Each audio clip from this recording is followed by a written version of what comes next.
All right, Blake Masters, welcome back to the Chris Buskirk Show. I was just looking, Blake. It's been like 5 months since you were on before, but I'm happy this day after Thanksgiving we're able to record again. For those of you who don't know Blake is the co-author with Peter Thiel of a huge bestseller, 0 to 1, and you run Peter's family office, Thiel Capital, and the Thiel Foundation. Glad you could make the time today. Know that you've probably got a bunch of other stuff to do, but the business of the Republic is important too. Yes, sir. Thanks for having me. How Yeah, you 5 doing? It feels like a lot has happened since then, to say the least. Well, this is one of those years, right? I mean, it's I was looking back and I thought when we had recorded last time, if you had asked me and I didn't give any thought to it, I would have said it was probably 2 months ago, but it was back in June. Right. But yeah, there's been a ton that's gone on. My recollection is there was an election recently, but I'm not sure how that ultimately turned out. I don't think anyone is yet, Chris. Yeah, right. Yeah, totally true. But that's not the purpose of our discussion here, but it's maybe that's actually there's like a good hook for how to start talking about some of the things that we wanted to chat about today, which is, I guess, like what, when you think about kind of where the country is headed, let me say that differently. When you think about the trajectory the country is on and how you might want to change that trajectory to make to point towards a better endpoint, like what are the things that you have learned or noticed in the first 5 years of the Trump era? Like what's changed in your mind, or what do you think are the most important things? Like what are the things that maybe you just have learned from observation? I think the key thing that I've learned, that I've taken away from the first 5 years of Trump, is the populist moment.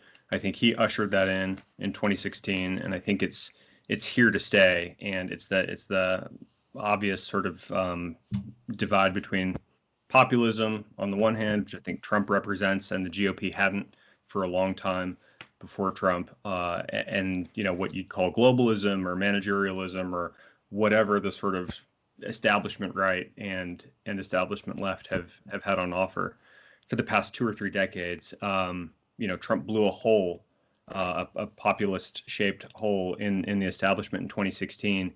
And who's ever inaugurated next month, whatever happens in 2 to 5 years from now, I think this fundamental populist moment is not over, and so that's going to be the battle. Certainly, intra-GOP, like, do we go back to the Bush-Romney, center-right establishment stuff, or is there a new thrust to the populist moment that Trump started? But I still think that's the fundamental terrain here. That's the big question: is which of those prevails ultimately.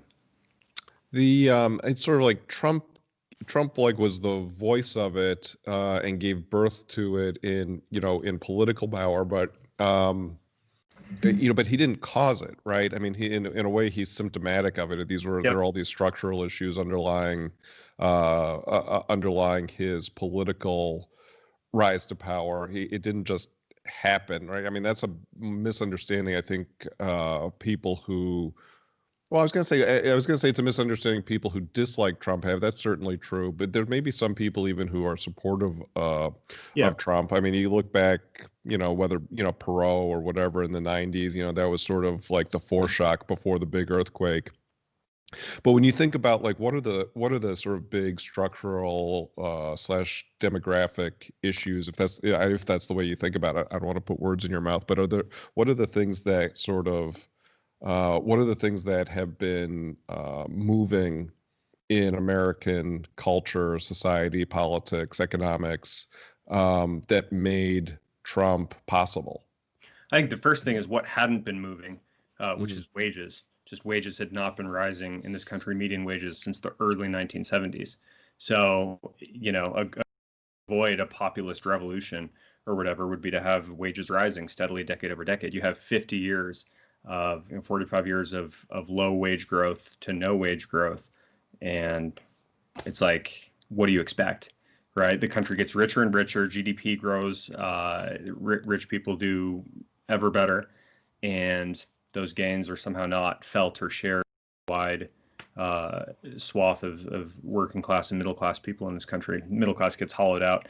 So if you fundamentally don't have economic growth that people can feel, you're gonna, almost by definition, you're gonna have these forces sort of bottling up until you get some moment like 2016. So it's probably like a lot of factors, but I would just say like stagnant wages and a unhealthy economic structure would be the big ones.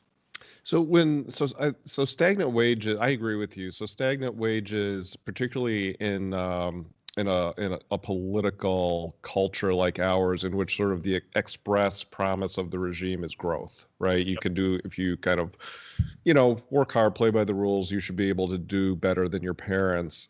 And like implied in that is that you do better than your parents basically because society in general is doing better. Like you're doing your part, but there's also a rising tide, and you benefit from the rising tide that's lifting your boat and everybody else's boat. But the problem is that the in a sense the stagnation in wages is itself symptomatic of something else, or at least maybe a few something else's.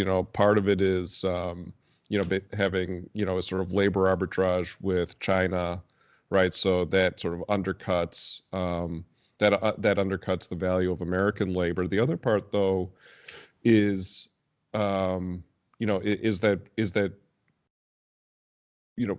how do I want to say this? Wage growth is dependent upon economic growth, and economic growth is dependent upon productivity growth, and productivity growth is dependent upon technology. Right. Right. So, I mean, I try and explain this to people this way, which is there's two types of economic growth. There's two ways you can get economic growth. One is you just have population growth. So if you have the median person can produce X, and if you have 10 people in your population, you can produce 10x. If you have 100 people, you can produce 100x. That's one way. That doesn't raise living standards. Productivity, you have to have productivity growth if you want to raise living standards, and that requires advances in science and applied science, which is technology. So that's the difference between sort of farming with a hoe by hand and farming with a steel plow with a horse and farming with a tractor with an engine, right? Yep, totally. So I guess underlying all this is where does, median, wages have stagnated in part because we've exported jobs to China in a labor arbitrage scheme, which has benefited people with capital or companies with capital or both. The other part, though, is, this is part of what the book you wrote with Peter is about, is, or at least touches on this, is where's the technology growth? How do you think through that problem? We basically, I think you're spot on. We have not had too much technological growth in the last 50 years, which on its face sounds to most new listeners as a really weird claim, right? Because we have iPhones and our cameras are so good, and 50 years ago television sucked, and now we have 4K and all this stuff. But if you accept just that sort of narrow cone of IT, of sort of gadgets, of tech, in that sort of popular consumer product sense, we actually don't have that much innovation, certainly in medical fields, in agriculture, in just the fundamental way that we transport people. Cars are a little bit more efficient. They're also like worse in so many ways. Maybe they're a little safer. So you get safer cars and they burn a little bit less gasoline. But it's still fundamentally the same paradigm. Maybe you'd have to put an asterisk on that because of Elon Musk and what he's been able to do with Tesla. But fundamentally, we haven't had the huge drivers of productivity in the form of new technology. We just haven't. Most research that exists in the university now can't even get replicated, let alone having some new breakthrough in polymers or something like that that's going to usher in the next wave, like the plastics revolution. Like, we're so far from seeing these kind of technological gains. Those are so much in our history that we actually kind of forget what they look like. But when you get them, it makes people more efficient. Technology, our sort of definition of technology, is doing more with less. And when you get a new piece of technology that allows you to have higher output for less input, by definition, workers get more productive and employers can afford to pay them more. It's sort of common sense, and yet we actually, I think, forget what it looks like because we have not experienced it in so long. Yeah, this is there's a couple of directions I want to go there. The first one though is you kind of referenced the replication crisis in science. This is like one of my favorite this is one of my favorite responses on Twitter because there's the but ma science people, like trust the science, you don't believe in science, and I restrain myself often, Blake, but when I see one one of those that's particularly like dumb or egregious in some other way, I'll reply, that's great. Now, could you comment on the replication crisis? And Right. I never get it. I never get a response to that because Uncomfortable. but that's but the reason is most people don't know the replication crisis exists, and science has become a cargo cult in a lot of ways. Right. Can you Um, imagine a less scientific phrase than believe in science? yeah, Capitalism. right. It's like science does not exist to give you a set of conclusions that you should have absolute faith in, right? It's usually messy and chaotic when done correctly, and it's a process of figuring stuff out, which is again elementary, but today we treat it as sort of the official orthodoxy that you must get behind. Do you The want to least maybe just say scientific. a couple words about what the replication crisis is and where you think it came from? Yeah, and I'm not an expert on this. Because very few people actually track this and know what that is, though there's been some smart stuff written about it that in the sort of semi-popular press. Yeah, basically the way science or academic knowledge is supposed to be built up, right, is researchers, you do an experiment, you get some results, you write that up in a paper. That paper is peer reviewed by other experts in the field, and to the extent that works, it's like great, you've just added one store of knowledge into the scientific community. But the whole point is that anybody, literally anybody with the competence to do it, is supposed to be able to read that paper, look at your methodology, set up a controlled experiment that uses the controls for the same variables, and rerun that experiment. And if what you did as a researcher, as a scientist, was actually true, then the next person who tries to replicate that experiment exactly should get the same results.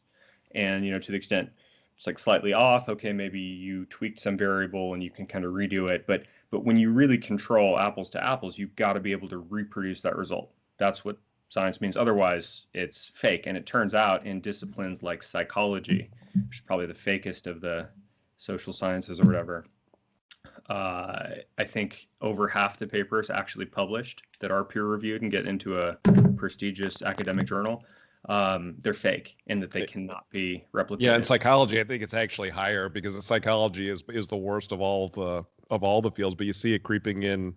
Well, not creeping in. It's apparently quite pronounced in what we think of as hard sciences. Right, which is where it's really dangerous because I think prima facie, like psychology is sort of obviously maybe it's too mean to call it fake nature or component to it, but maybe it's not.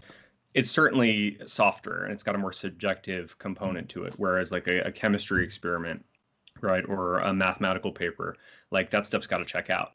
That's just, do we know what we're doing here, and are these conclusions true? Or if no one can replicate it, then it actually just kind of gets exposed for, I think, it's basically politics, it's ideology often, and obviously the furthest place that you should want ideology to reach into is like a chemistry department or a mathematics department or something like that, because as soon as those get infected, you can't even trust what's coming out of them. You really do have a anti-scientific crisis. It's kind of funny. I'm not by any means the first person to say this. I picked it up. Maybe it was even from Peter, but it's like this. It's the softer the science, the more likely they are to use science in the name of the discipline, like political science or social science. Like you never hear a chemist saying, "Oh, I'm involved in chemical science." Chemical science, right? Physical sciences, it's physics. It's just physics. I'm in the physics science department. No, it's just physics. Yeah. I'm surprised sociology is content to leave it at sociology and not like sociological science or something. But that's one where you have the eology that makes it sound scientific. Yeah. Actually, it's just people saying, whatever the far left of the Democratic Party happens to believe today. That's what sociology professors believe in. So, I mean, this replication crisis, particularly in hard sciences, I mean, this is where, excuse me, this is where it's most concerning, but where it kind of ties back into this idea of a stagnation in scientific advance. Like I'm just to pick an example at random, but when it came to sort of early antibiotics as an example, like there was no problem. When people could replicate all of the experiments with penicillin. That's not the way it is now, right? In a lot of these things, they're super narrowly focused. There's some people who I know think that a lot of these things are basically just, grifts in a certain way to get grants from the NIH or wherever. But the point is that they're not replicable because they're not big advances in the way, say, some of the advances in chemistry in the late 19th and early 20th century, or the advances in physics in the early 20th century, or antibiotics in sort of the 20s, 30s, 40s. And so they're very, very, it's kind of like they're all edge cases. Right. And that points to your point, which is that there's a slowdown in science, and that then ties back into lack of productivity growth because there's no new devices that are making people more productive. And then you have, in a sense, you have a zero-sum game. At the firm level, you've got firms trying to decide, well, how do we make more money? Well, let's engage in labor arbitrage because we are not innovating. And Right. that leads to wage stagnation, which has political and cultural implications along with it. So, like, how do you untangle that? And like, I'll ask this sort of discrete question. So if we obviously would like to have more advance in science, we'll come back to that in a second, but let's just say for the moment, we don't know how to fix that, or it's not going to be fixed for a while. Like, what do you do in that scenario in order to try and get median wages to grow in America again? Well, the easy answer is to just basically do what I think Trump has largely done over the last 4 years, or certainly do an even better job of what he campaigned on. And I wish the administration did a better job on this stuff. But in 2016, Trump's whole thing, it was, let's get better trade deals that in order to the benefit of American workers, because right now we're getting hosed. You mentioned some of the horrible trading practices we've had with China for the past couple of decades. So you could criticize him and say he started a trade war and it hasn't helped anybody, but like actually median wages in this country have, for the first time in the last few years, started to go up. So I think that's working. He also ran on immigration, right? He promised a border wall, which is both a literal wall and sort of a stand-in for a more restrictive immigration policy, which we haven't had in a long time. And one of the worst things you can do if you've got people who are unemployed in your own country, people who are working for low wages, is to import a lot of people, hundreds of thousands or millions of people who are accustomed to working for lower wages. Which is something that Bernie Sanders and the actual left used to agree with. Now I think they're not allowed to agree with it anymore.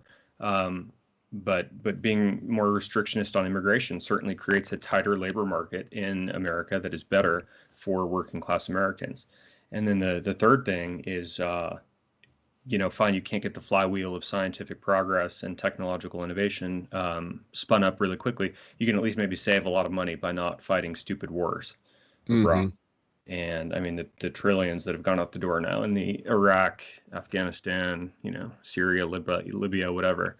It's enough to make your head spin. I'm not that confident that if we didn't do that, like we'd have the capacity to spend that money effectively at home, but that's another story. So I think just kind of focusing on the average American worker and shoring things up so that he or she can have a job that can provide for a family, so that he or she aren't, paying a few $1,000s in tax a year to just send it over to the Middle East, where it basically gets squandered.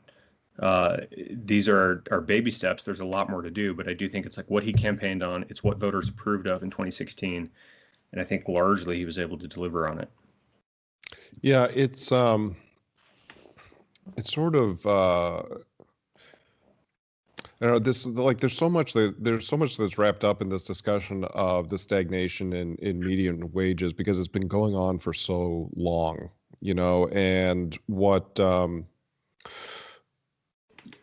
I guess a couple things have happened, right? Is that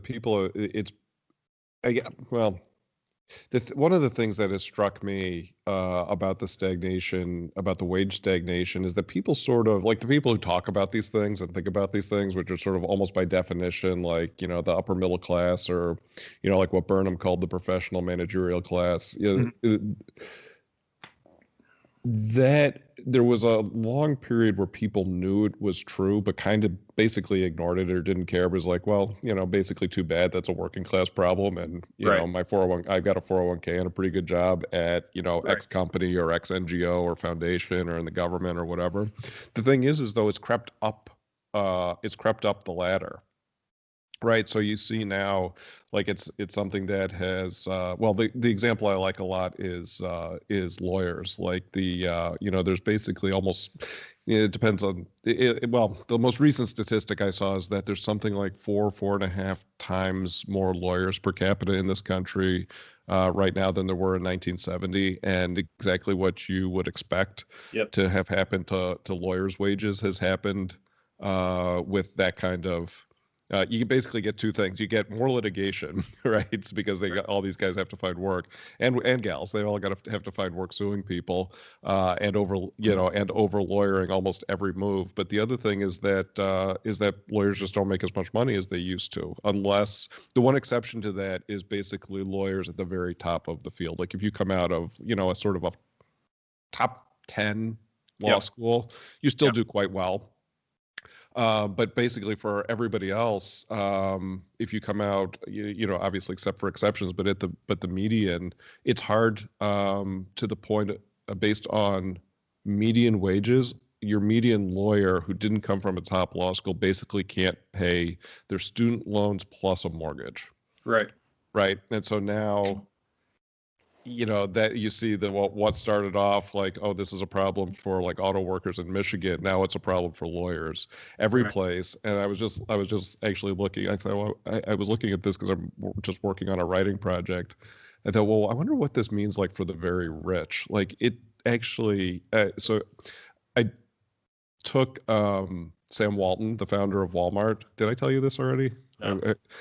So Sam Walton, according to Forbes, was the richest American in 1985. Mm-hmm. Okay, so whatever, 35 years ago, and you compare him to either Bezos or Gates, in any of the centibillionaires right now who are at the top 1, 2, 3 slots on the Forbes 400, and you can adjust the net worth of Sam Walton however you want, using like purchasing power parity, percent of GDP, like you just adjust to 2019 or 2020 dollars or whatever. And not only would he not be the richest American, he would struggle to stay on the Forbes 400 at all. No kidding. Yeah. And so the point is that the very, very rich are actually much richer than they were 35 years ago. And that the merely rich are actually being outpaced by the super rich. Right. And so you have this. So it's when we talk about wage stagnation, it actually extends all the way up and down the wealth and income scale. That's interesting. Yeah. It's, to go back to your lawyer point, the one salutary thing here is that I think law school applications have just plummeted. Like there's somewhat of a efficient feedback loop here because people, like, the word is out. Don't go into debt to become a lawyer right now. That's not going to work out for you. I haven't seen that translate too much to college admissions, and I think it should, and we can talk about that in a bit. But yeah, I mean, what you described is basically like the boomer attitude, right? Like, what did every boomer tell their millennial children? Like, just go to college. Just go to college. Yep. You don't really hear this anymore, but like 10, 15 years ago, or when I was going to college, like people would literally say, it doesn't matter what you get your degree in. It doesn't matter what you get. Just get the degree. English, doesn't matter, art history, because, that credential would make you employable and that would gain you entrance into at least the middle class, if not the upper middle class or whatever. Right. All that has just stopped working like pretty quickly. And in the boomers' defense, it's like that was all they knew. That was what worked for them. Like if you went to Harvard in like 1970 or whatever, then you can go to law school and you could be a few lawyers that practices in front of the Supreme, right? That it's still practicing in front of the Supreme Court, like they haven't let go of their power. But it turned out to be like really bad advice for their children. And the frustrating thing is it's thinly rational for everybody who participates in that system to do what they did. Like I still think, and I disagree about this with Peter a little bit. He sort of says like it doesn't make sense to go to Stanford today. And I think actually for like the average admit, and you have a daughter at Stanford, right? For the average smart kid who gets into Stanford, as long as you're not like absolutely crushed with the debt, if you can get out of Stanford with less than $100,000 in debt, like it probably does make sense for you to go, just because like that is the machine that we have built here. That is the gear. And you can, if you analogize it to like a sinking ship, it still makes sense to try to get on the lifeboat. Even if the lifeboat's like not that great, it's better than not being there. It's better than like sinking. And we haven't oriented ourselves to building any sort of society that promises opportunity for people who don't go to college. So surprise, surprise, everybody wants to go to college. And I think it sucks. And I think they indoctrinate you. And I think it's really dangerous. And I think it's too expensive. There's like all these reasons why it's bad. And I hope my own children don't go when they grow up. But it still sort of makes sense for people to try to climb their way to the top. And so that's what you do. And you get a small set at the top that does really well. And everybody else just gets hollowed out. Yeah, I agree with you on that. Like if you're just talking about it in economic terms, I think the most elite credentials still work. In that way, they're problematic in other ways. But if you're just talking about like sort of dollars in, dollars out, like lifetime ROI, yeah, Stanford or Harvard, Yale, whatever. Those I think those work. It becomes a super questionable proposition immediately below that very, very top tier. I think there's some carve outs, right? I mean, if you want to be a doctor, I really hope you go to college first or something like that. But just sort of the average person who's going and they wind up getting, just some sort of random humanities degree so that they can go get a job at Enterprise Rent-A-Car, who, is a very aggressive recruiter on college campuses. Why? What is it you're doing running an enterprise location that you needed to spend 4 years and 80 or 100 grand to do that you weren't going to be able to do when you were 18 or 19 years old with the training that they provide anyway? Totally. Yeah, my first job was as a salesman at Box. It was then Box.net. Now it's Box, a company that sells enterprise software, and went on to IPO. And like I studied political science at Stanford, to come out and sell software at Box, which kicked my ass. It was like hard. It was a hard first job, and like sales is hard, and I think it was really good for me. But nothing that I did on campus at Stanford for 4 years was at all relevant, except for like you talk to people and you maybe become a little bit more social and you get a little bit more wise. But like you do that anywhere. That's just that's just called like getting older and spending 18 to 22 like doing stuff. There's nothing about the degree that I needed or that I used at the job, except I'm sure I wouldn't have gotten hired without it. It really is weird gatekeeping system. And too often I think people just, you go to college because it's like what you do to get a degree, and it's an excuse not to think about your future. It's just worst case, I'll end up working at Enterprise Rent-A-Car and I'm just coasting. And I think it's really expensive to offer people some ready-to-hand solution that allegedly is going to figure it all out for them so that they don't have to think about their own life. Yeah, no, that's right. I mean, I remember, when I got out of college, I knew people who took the jobs at Enterprise. They were Enterprise is a great company, right? It's a good job, and people can do very well at that job. I'm trying to, as kind of like your example, I'm struggling to see what 4 years in a political science degree has to do with, running a successful enterprise location. Especially today, it's not only uncorrelated, it's probably anti-correlated or something. Yeah, that's right. You major in, God help you, like women's studies or gender studies, I guess it's probably now called. You're coming out with a worldview that well, it's complicated because the big Fortune 500, they're all running TV commercials about social justice and stuff like that. But like, actually, that the worldview will actually make you like worse at being effective in the world, right? Mm-hmm. You'll come to hate the patriarchy, and you'll come to just have a whole set of racialized and politicized beliefs that like don't actually make any sense, don't actually help you help your fellow man and produce a good or service.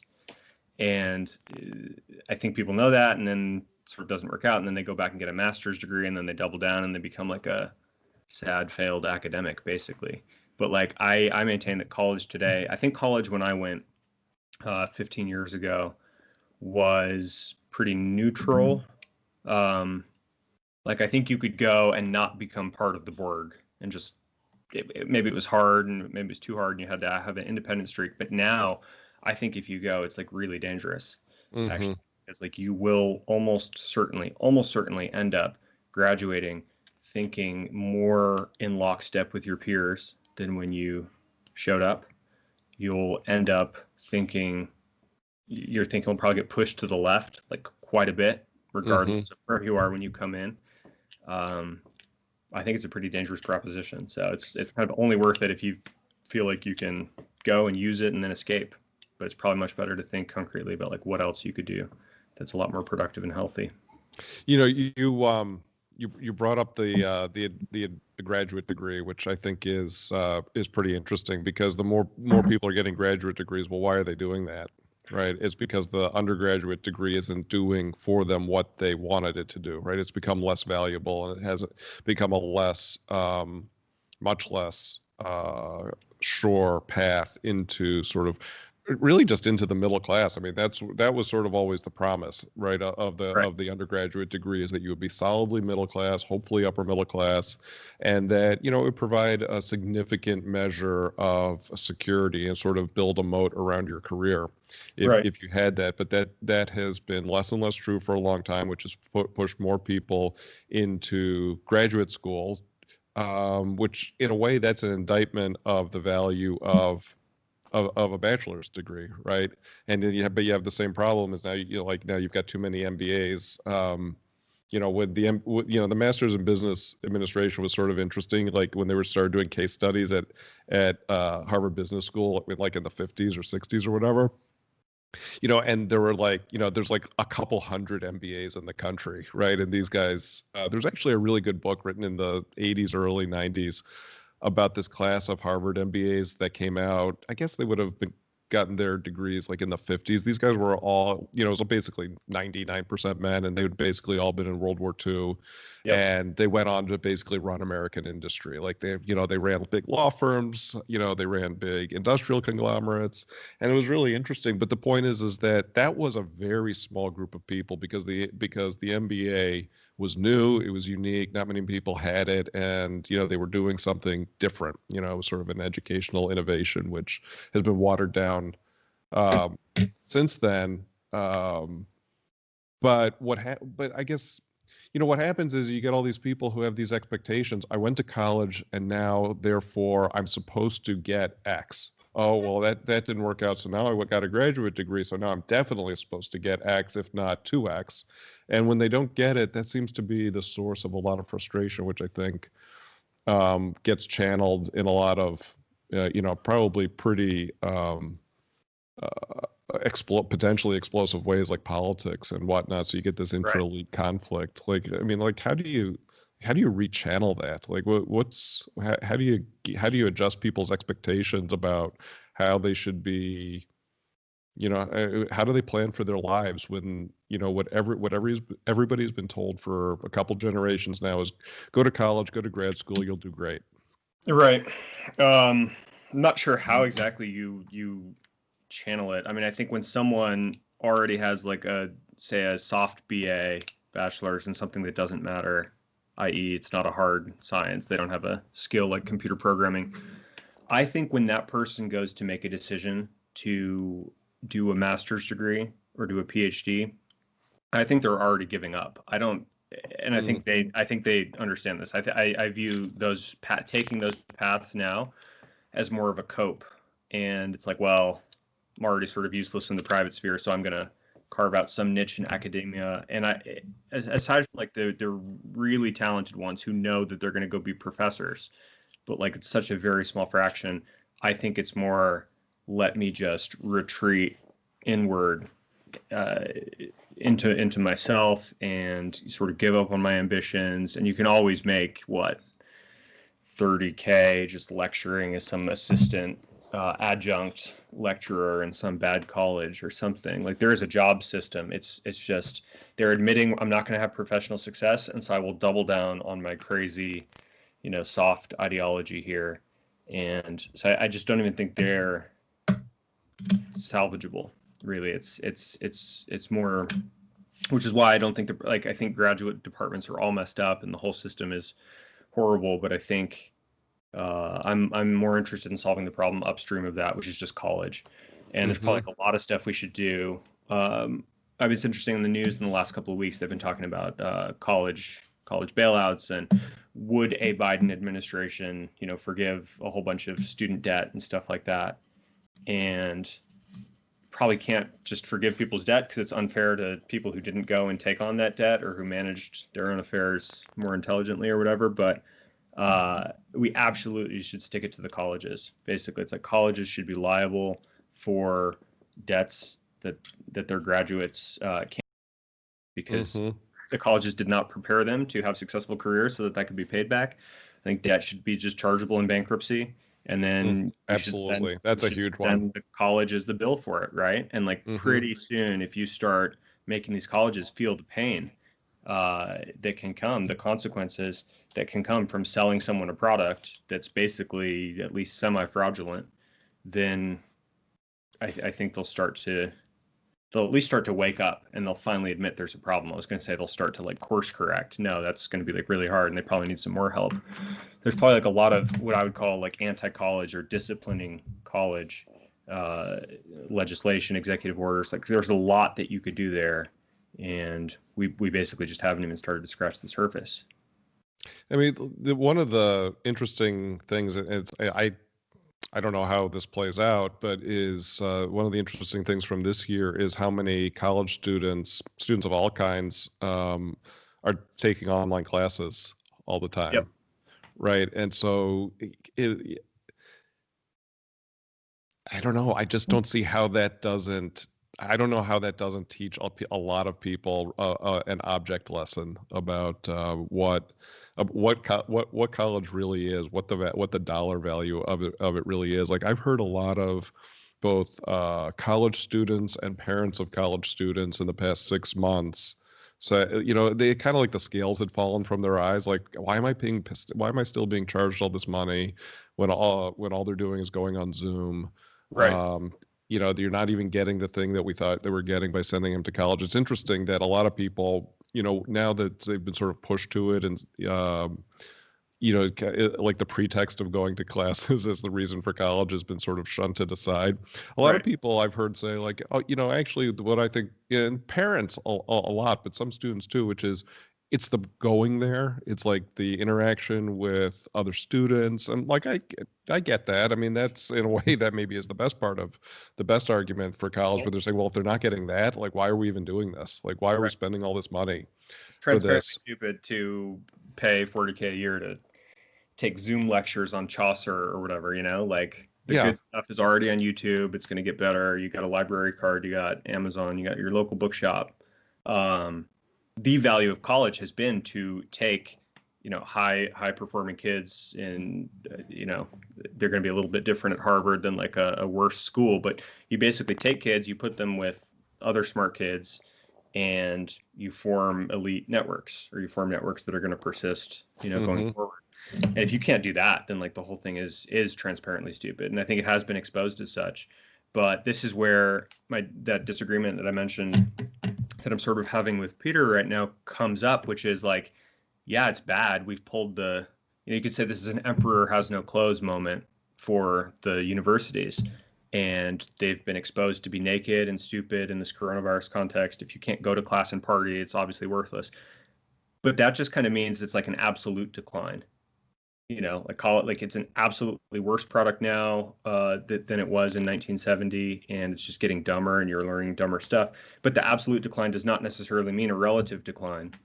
If there's no other game in town, if it's still socially unacceptable for an 18-year-old to be like, I'm not going to go to the University of Chicago to read a bunch of books. I'm going to go and be an electrician and start my own business and make $200K a year.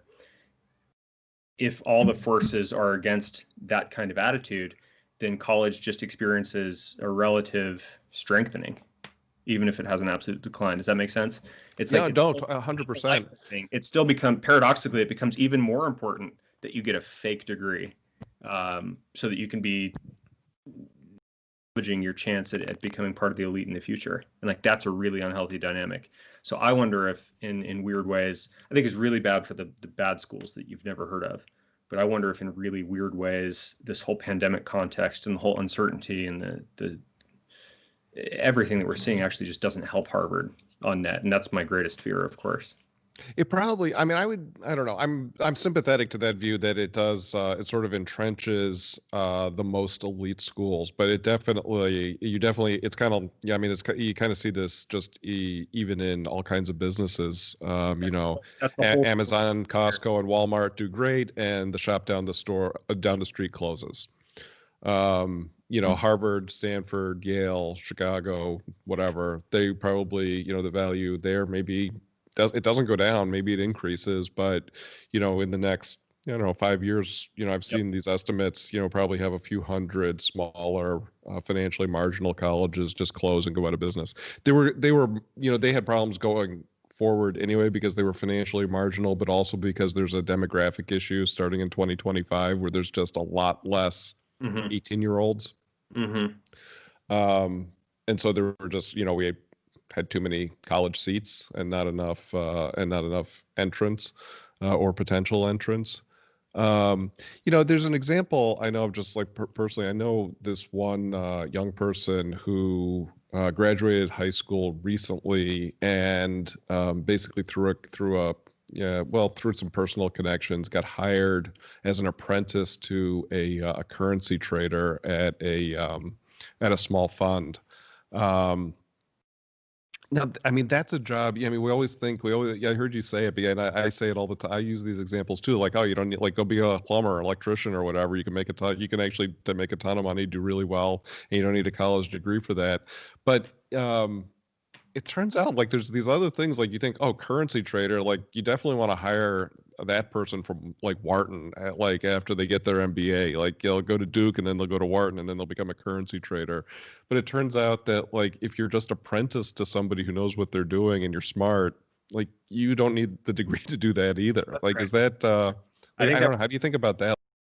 It works for everything too, including doctors and lawyers, by the way. Like law school should probably be 2 years, not 3. And then you probably don't even go to undergrad before. Like if you actually are interested in cutting out the X and the law, gender and the law, race and the law, all the fake classes that you sort of take your third year. If you just want to have like 1 year on the basics of like how our legal system works, not even the basics, like do a deep dive. And the second year teaching like practitioner skills, then you absolutely should be able to take a 19-year-old, put them in a 2-year law school. They haven't wasted time or money in undergrad. Now they graduate and they're a junior lawyer. And, maybe you could designate like a period of apprenticeship or something after that. But like you can get people going and get them the tools they need to actually have a productive career for a lot less time and a lot less money. So I don't even think that you need undergrad at this point, like a real need. You don't even need to do that to be a doctor. Like just maybe you tweak the first year of medical school. But like we should have professional schools. And maybe some people should go to college to the extent they want to be like college professors. And, like academia is a thing and it used to be healthy in some respects. And maybe a small part of every generational cohort should go into that line of work, but like a small part, not some totalizing part that doesn't make sense. So yeah, I'm hard pressed to think of a career where you actually need to go to undergrad. Obviously you need it a lot because like that's how it's set up. It's a gatekeeping credential. Yeah, right now, but like in terms of the substance of what you actually get, and are you applying that knowledge on day one or week one of some new job? I mean, the whole system just doesn't make any sense. I mean, the from an employer's perspective, the role of the university credentialing system is basically it's a sorting function, right? They're supposed to vet people. They're not even really supposed to be educating them. It's you're supposed to, meaning if I'm the employer, I'm looking at the universities and saying, okay, your job is to select people who are smart and diligent, basically conscientious. They're going to show up on time. Yeah. What's that?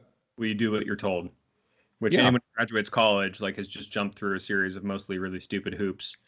Yeah. But you've shown yourself to be the kind of person who can do that. So that's So what, like, if you're in a, like, what does a system look like? What does a system look like where an employer maybe has to do the training? It's not free, right? So how does an employer do that and be confident they can get some type of return, or maybe I'm thinking about it wrong. You know, are employers winding up doing that anyway? Well, one controversial answer is I think employers are prohibited from looking at IQ scores and test scores and things like this, which, you can come up with all sorts of reasons why that's good. At the same time, it's like obviously people who go to Harvard and Yale are very smart people, would probably score very well on whatever IQ tests are in fashion, or SAT, ACT, stuff like that. So isn't just sort of this indirect route where you make people spend $100K and waste 4 years of their lives at a fancy school, isn't that like a pretty inefficient way of doing that, which you're not allowed to do directly? So you could like have some aptitude tests, you could have some vocational tests, but getting away from the testing, which is less interesting to me than the training, I think if you set up like high schools where kids were getting apprenticeships in local firms, right, and actually having real letters of recommendation, not fake letters of recommendation that always sound nice because you can't say anything mean about anybody because you'll get sued, right? Like there's probably like 5 different things you could tweak about young people's experience from age 10 to age 18, where all of a sudden at age 18 they have some real work experience. They have maybe some interested adults who have been sort of mentoring them over a period of years. And I think you could develop this stuff if it were obvious to people that like there is a vacuum here and we need this stuff. But right now, because everyone has college as the backstop, it's like, don't even think about what your summer job should be at age 15. Just do a bunch of volunteering work so that you can impress the admissions officers at Sarah Lawrence College or like whatever. Yeah. It's so tracked and it's so misguided that I think we basically don't even spend enough time or cycles thinking about what the alternative should look like. I don't have the answers necessarily, except to suggest it's like really, really stupid that we as a society are not thinking about alternative paths here. When what year did 0 to 1 come out? 2014. So 14. So it's been 6 years, I guess, coming up on 7 years, right? So, what are there things that you guys were writing about back in 2014? I always remember the line, like you are not a lottery ticket. Yeah. Right. And it's like kind of this, it's the cut on it is that kids are kind of conditioned to preserve maximum optionality. Sort of the definite versus the indefinite optimist thing, which I'll let you explain that. But like, well, I guess the question is, it's been 6-7 years. Like, are there things where you've updated your thinking, not necessarily even changed it, but like maybe where it's become more developed? You think, okay, we made this point in 0 to 1, and yeah, that was basically right, but like here's the 2.0 version of it. Right. Interesting. I think, and it's been a long time since I've looked at the book. Although I think I remember it. I think it's held up pretty well. And actually one criticism of it would be it's like held up too well, and that we were so right about the monopoly thesis, far more correct about it than we thought. And so I think when you go back and read 0 to 1, in which we say like the condition of every successful business is a monopoly, because the whole point is to be so differentiated and so good at what you produce that your profits are secure and enduring because no one can come and compete them away. Like no one can take away Apple's massive profit stream from the iPhone, or at least it would take a long time, decades, because it's such a successful monopoly business. And we said at the time, like, that's really good. It's good for the business. Obviously, it's usually good for the consumers and the society that monopoly is operating in. We did disclaim that monopolies are not always good, and it's a complicated question, sort of case by case.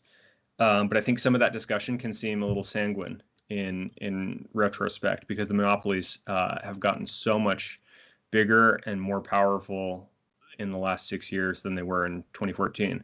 Mm-hmm. So I think like in 2014, I think we'd say like, oh yeah, we might have a big tech problem. You know, it's not that clear.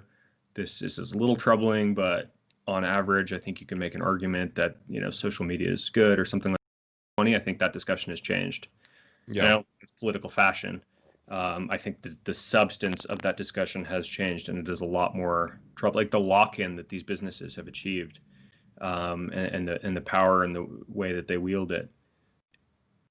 Big. Yeah, problem. No, they effectively wield state-like power in a lot of realms.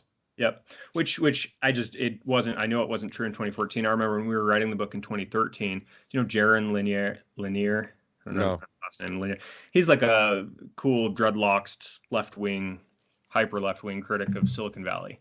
One of these guys. I think he has like a, you know, SVP job at Microsoft Special Projects or something. So, but he read some interesting books about technology, and he's very critical of the tech industry in general. And I think it's either him or Evgeny Morozov or someone, but they had this proposal in 2013 that was hot and fresh at the time, and it was like nationalize Facebook. And I was able to, I don't think we should nationalize Facebook today necessarily, but I was able to laugh that off in 2013 because I think it was just, you could say it's prescient. I would say it was like before its time.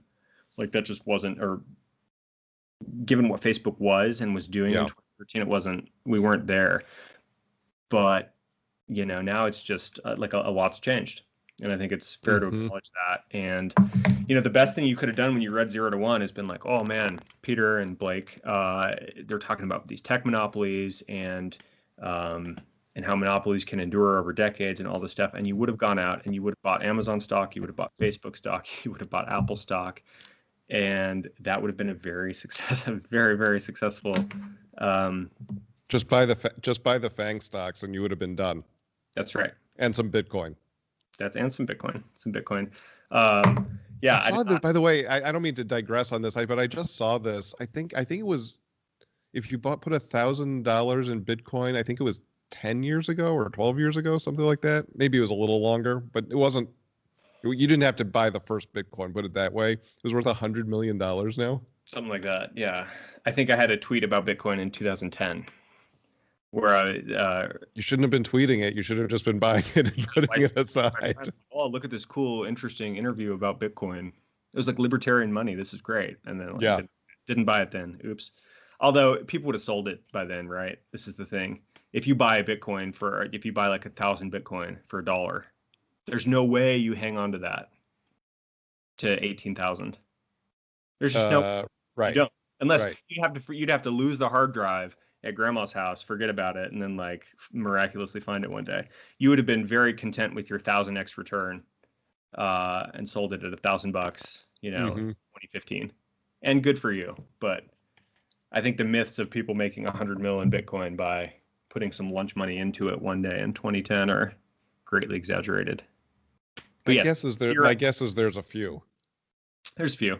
Yeah. I really think it's like you have to have some. I mean, those are people probably who are working on developing it.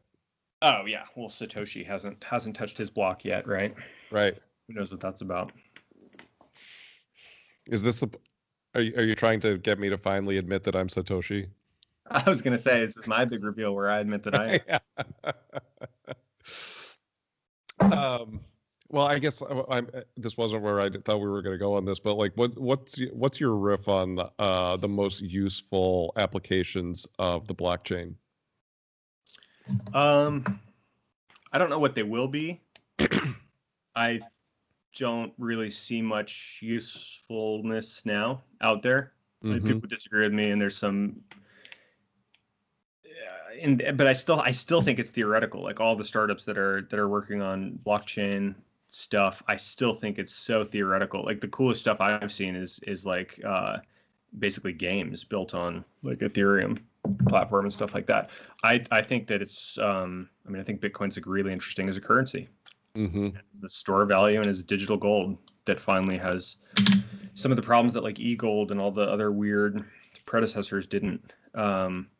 So that's still where I think it is. Although in the future you can imagine, decentralized. Well, with all this chaos that we just had with this election, like I think you can imagine something like a blockchain balloting system. Totally. Yeah. Where it's like it actually gives you some relative anonymity in terms of like how you vote, but you can actually see like one person, one vote, and the government's in charge of this, but it's transparent to everybody. Like Dominion, or it was a Diebold before the Dominion system. Like these systems are always shady. They never work, or more importantly, like you don't know if they work or not because it's just a black box, and it's like trust us.